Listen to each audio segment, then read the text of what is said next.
Bismillahirrahmanirrahim. Assalamualaikum warahmatullahi wabarakatuh. Bismillahirrahmanirrahim. Qala Allah Ta'ala fi kitabihil karim, ud'u ila sabili rabbika bil hikmah wal mau'izatil hasanah wajadilhum billati hiya ahsan. Inna rabbaka huwa a'lamu biman dhalla an sabilihi wa huwa a'lamu bil muhtadin. Shadaqallahul azim. Allahumma arhamna bil Qur'an. Al-Mukarram Syekhul Mursyid Fahmi hafizakumullah, para asatidzah rahimakumullah, ikhwani rahimakumullah. Mari kita senantiasa bersyukur kehadirat Allah Subhanahu wa Ta'ala, karena sampai saat sekarang ini bisa kita bersama-sama beristiqomah. Mudah-mudahan dengan keistiqomahan kita ini Allah senantiasa menambahkan keimanan untuk kita semua. Amin ya rabbal alamin. Mari kita tadabburi surat An-Nahl ayat 125. Kita tadabburi lewat asbabun nuzulnya dan lewat tafsirnya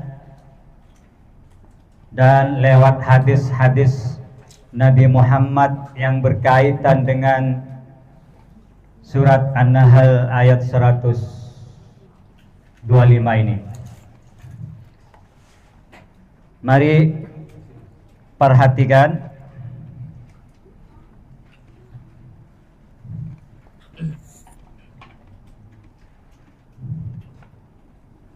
tentang asbabun nuzulnya surat An-Nahl ayat 25 berkaitan dengan peristiwa perang Uhud. Mari buka, perhatikan dan catat.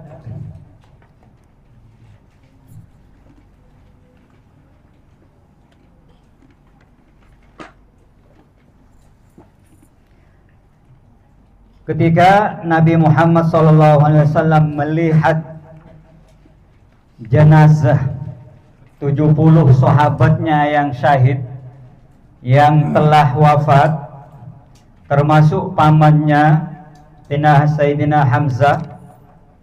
Setelah peristiwa itu Allah Subhanahu wa Ta'ala menurunkan ayat ini untuk mengajarkan Nabi Muhammad cara berdakwah yang lebih efektif, yaitu dengan hikmah dan mengajarkan yang baik serta mengajak berdialog dengan cara yang baik.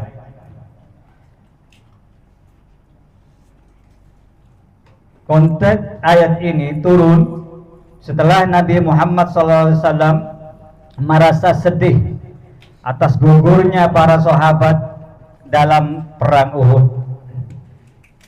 Jadi tujuan ayat ini bertujuan untuk memberikan pedoman dan cara berdakwah yang benar kepada Nabi Muhammad SAW, yaitu melalui metode atau cara yang menekankan kepada kebijakan, pada kebijaksanaan dan dialog yang baik. Ya, ini perhatikan. Ayat tersebut memerintahkan untuk menyeru manusia ke jalan Allah dengan hikmah, pengajaran yang baik, dan perdebatan dengan cara yang baik. Karena begini saudara-saudaraku, memang kita hidup di dunia ini tidak lepas, wa tilkal ayyam nudawiluha bainan nas. Ini kata Allah, tidak lepas, hidup ini berputar, Pak, seperti roda. Kadang-kadang kalah, kadang-kadang menang.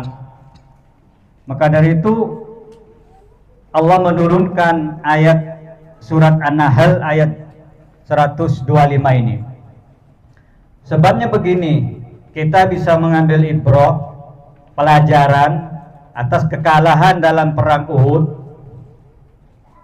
Di sini menurut sejarahnya, orang Muslim waktu itu berjumlah 1000.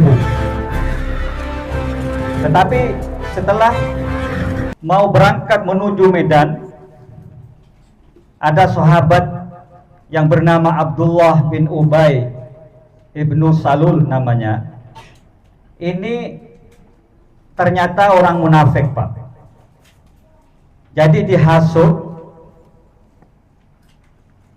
sebagian sahabat-sahabat Nabi yang mau berangkat perang menuju Bukit Uhud, ini dihasut dengan yang nama Abdullah bin Ubay ini. Ternyata yang 300 balik lagi ke Madinah, Pak. Don't be afraid. Jadi tinggal Enemy forces. 700 Allahu Akbar. orang Islam waktu itu, dan orang kafir Quraisy jumlahnya 3000. Jadi orang Quraisy, orang kafir Quraisy 3000 jumlahnya. Ya. Jadi di sini 3000 sebelum memulai peperangan yang dihadapi oleh Nabi Muhammad. Nabi Muhammad berpesan kepada kaum muslimin. Nabi Muhammad langsung yang mengatur strategi perang. Ya. Begini sejarahnya. Jadi bagian pemanah sebanyak 50 orang itu diatur ada di atas Bukit Uhud. Namanya sekarang Bukit Pemanah. Jadi nanti setelah ke umroh atau naik haji bisa dilihat bersama, ada Bukit Pemanah di sana. Ini sahabat Rasulullah yang ditunjuk Rasulullah, yang 50 orang bagi bagian pemanah itu ada di bukit itu. Ya. Jadi setelah perang dimulai waktu itu,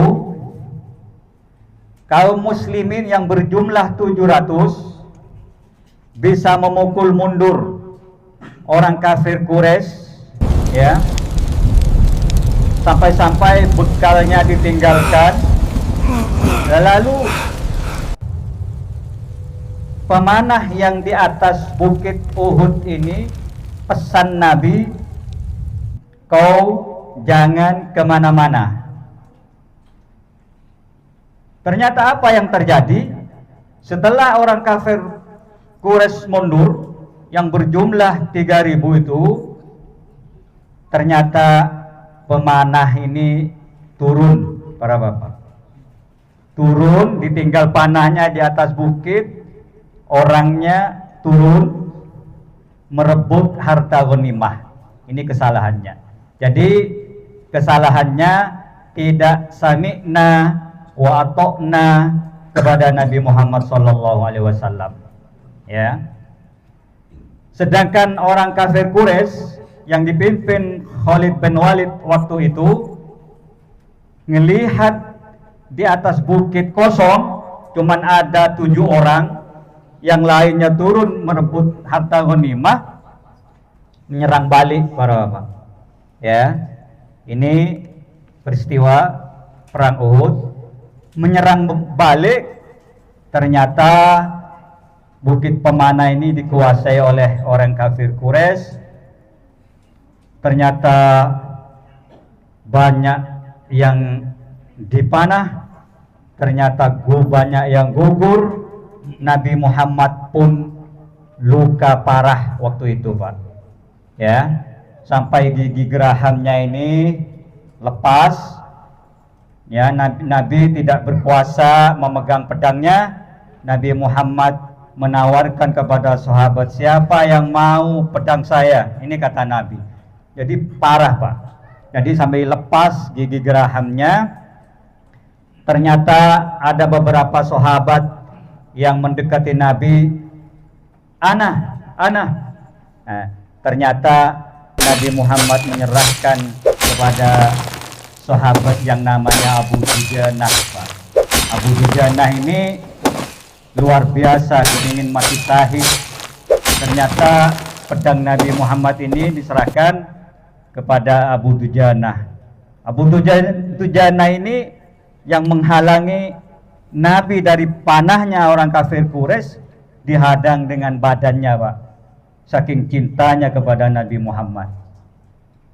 Dihadang, bukan dihadang dengan benda, tetapi dihadang dengan badannya. Ini luar biasa, Pak, ya. Jadi kesalahan karena Nabi berpesan supaya tidak turun, ternyata pemanah itu turun. Kurang sami'na wa ta'na kepada Nabi Muhammad. Ini diantara cerita tentang perang Uhud, Pak. Ya. Jadi selanjutnya mari perhatikan tafsir tentang surat An-Nahl ayat 125 ini. Mari perhatikan. Mari baca, buka. Bismillahirrahmanirrahim. Ud'u ila sabili rabbika bil hikmah wal mau'izatil hasanah wajadilhum billati hi ahsan. Inna rabbaka huwa a'lamu biman dhalla an sabilihi wa huwa a'lamu bil muhtadin. Ya. Yang artinya seluruh manusia, serulah manusia kepada jalan Tuhanmu dengan hikmah dan pelajaran yang baik, dan bantalah mereka dengan cara yang baik. Sesungguhnya Tuhanmu, dialah yang lebih mengetahui tentang siapa yang tersesat dari jalannya, dan dialah yang lebih mengetahui orang-orang yang mendapat petunjuk. Ini Allah Subhanahu wa ta'ala memerintahkan kepada Rasulnya Nabi Muhammad agar menyeru manusia untuk menyembah Allah dengan cara yang bijaksana. Ibnu Jarir mengatakan bahwa yang diserukan kepada manusia ialah wahyu, ya. Wahyu yang diturunkan kepadanya berupa Al-Qur'an, sunnah, dan pelajaran yang baik. Yakni semua yang terkandung di dalamnya berupa larangan-larangan dan kejadian yang menimpa manusia di masa lalu.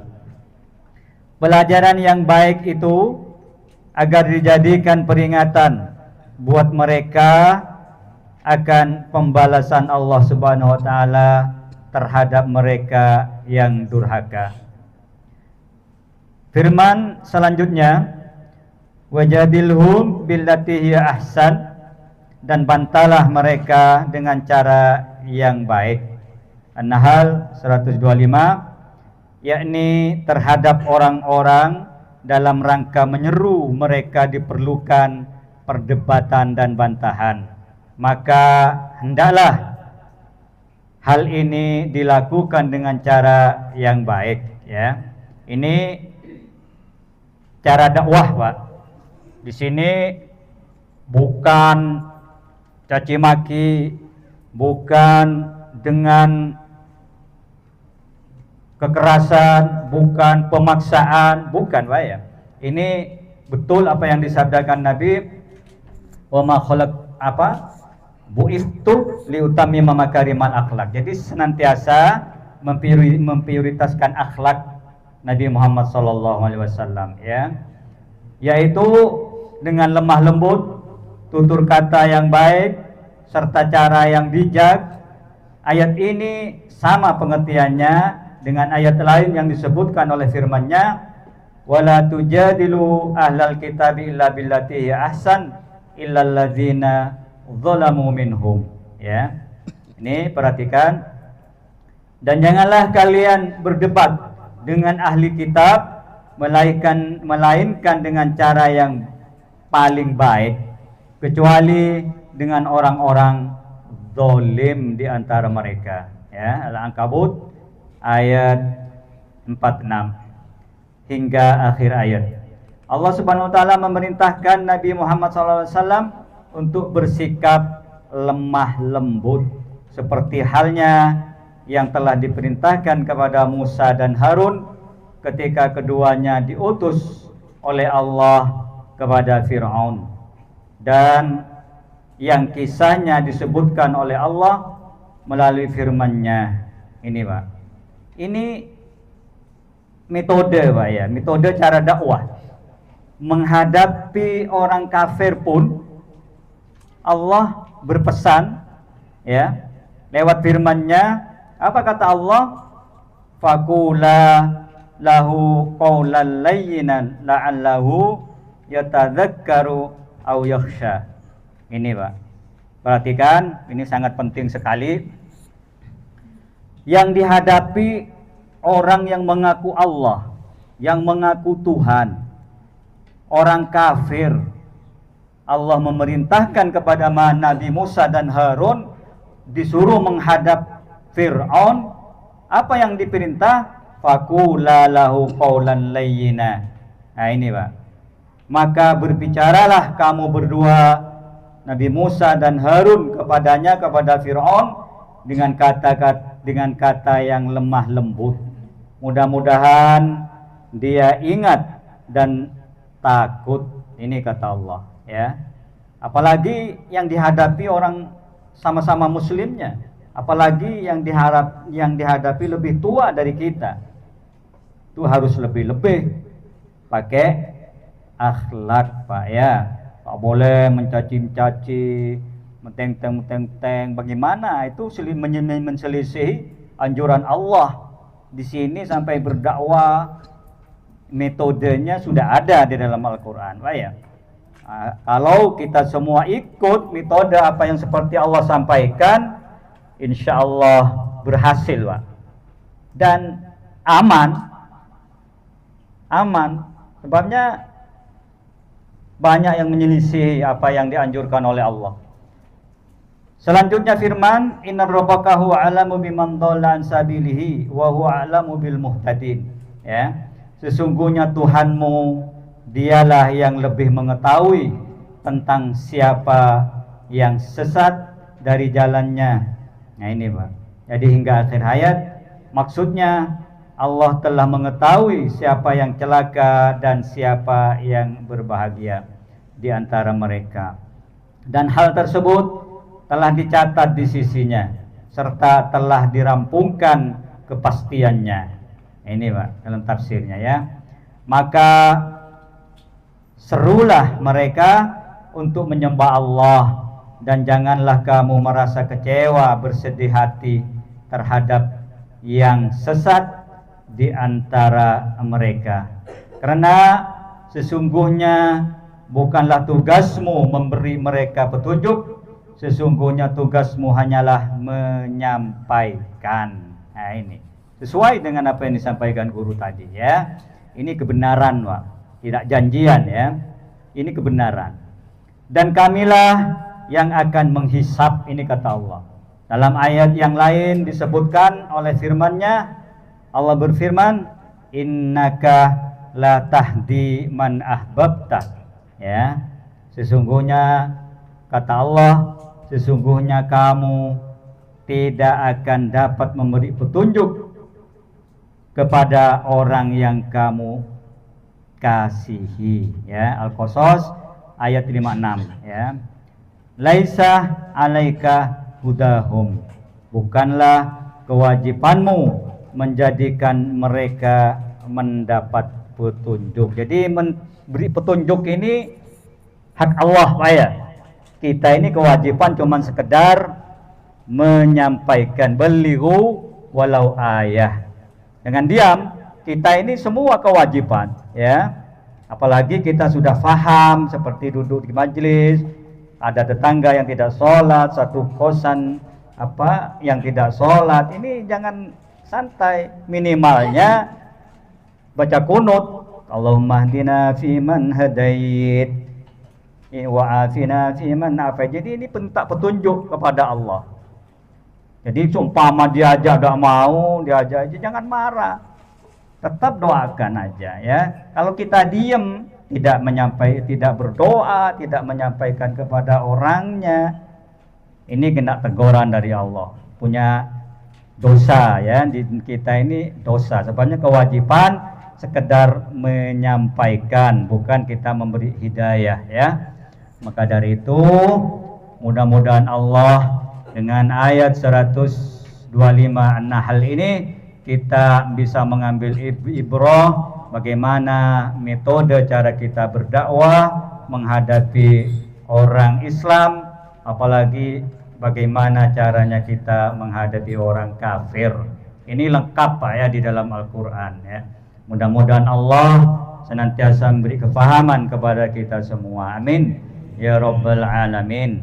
Mari nanti guru kita untuk memantapkan ayat An-Nahl surat An-Nahl ayat 125 ini untuk kita semua. Mudah-mudahan Allah senantiasa memberikan hidayah kepada kita semua. Amin ya Rabbal Alamin. Kurang lebihnya kami mohon maaf. Wal afu minkum. Assalamualaikum warahmatullahi wabarakatuh.